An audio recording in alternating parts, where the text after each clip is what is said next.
video, we will be discussing about the somersault maneuver or the Foster maneuver, which is being used in the treatment of benign paroxysmal positional vertigo. In this particular treatment, we have to begin with kneeling position. So we will be asking the patient to be in kneeling position.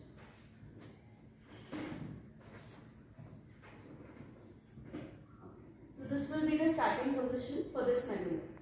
Once the patient is settled, the second step is ask the patient to look up by extending the neck.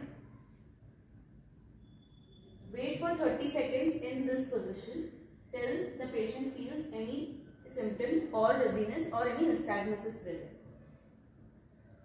Post 30 seconds, ask the patient to bend forward, completely bend forward, and tuck your chin in between the knee.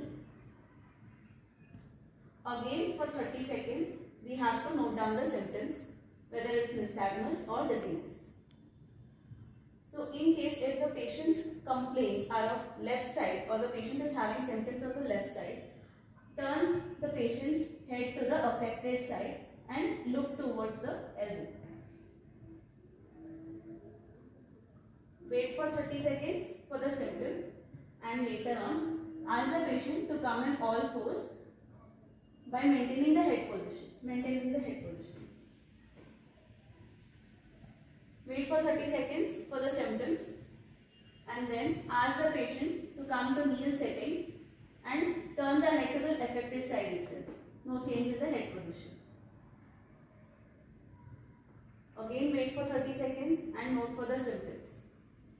Post 30 seconds, the patient should be coming back to the original position with the head maintaining in the same position.